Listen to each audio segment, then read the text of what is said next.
one layer on the other.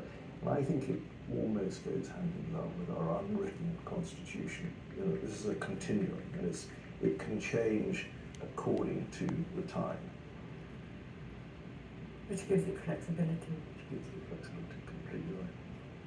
And indeed, the role of Prince Albert is not to be underestimated in reshaping, in shaping a large proportion of what we witness and understand in royal pattern today. The balcony on Buckingham Palace was conceived by him and arranged by him for that moment when the capital of the country could see the royal family.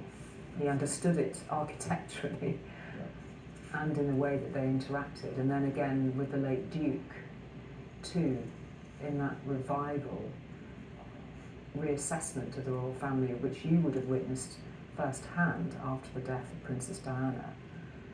There was a moment when there was a time taken to reassess, reinvent, reshape.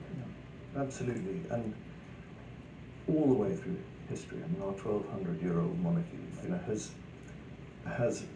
has had to lead the way sometimes, but also to be very, very cognizant about what the requirement wasn't. On occasion, it's got it wrong. 1645 was a classic case in point. But my goodness, recent monarchs have been so sure-footed with this. And that's exactly the point Julie was making about how the Queen's established things in this marvellous way. What you're seeing here led, as I think we saw just a moment ago, by Black Rod, Sarah Clark, the first ever female Black Rod. We're beginning to see members of the Lords, Hilary Benn there nodding his head.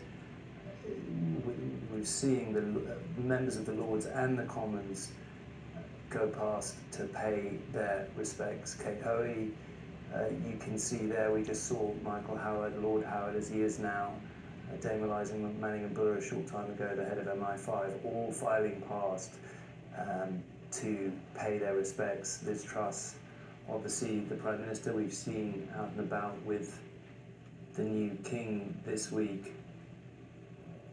It's a deeply sobering moment. For her, of course, Keir Starmer, the leader of the opposition, just behind her.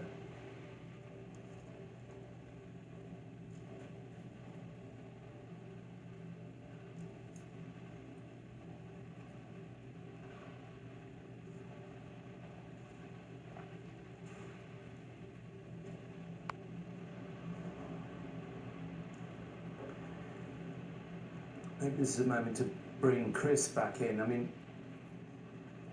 no matter how many times you prepare yourself, we prepare ourselves for something like this, Chris, it still slightly takes your breath away, does it not? Well, completely it does, Tom, and I think that was something felt by everybody here as we all watched with our own eyes the coffin pass in front of us. And you've already remarked on it, but we did too at the time as we saw the imperial state crown placed on that velvet cushion, glinting in the sunshine. And what a contrast to the much darker and gloomier scenes last night when the Queen's coffin arrived in London from that journey from Edinburgh Airport. And it's hard to describe, Tom, the crowd. We've been discussing how increasingly now people want to film these events. We've seen all the mobile phones in the air, but the moment at which the coffin and the procession passed and people put their phones down, there was like a ripple of applause which you could hear, which started at the Queen Victoria Memorial here and moved up the Mall. And as we look at the scenes right now inside Westminster Hall, there will be a small, what they're telling us is an administrative change while they ready that hall for members of the public. And remember, there will be a continuous vigil mounted around that purple catafalque.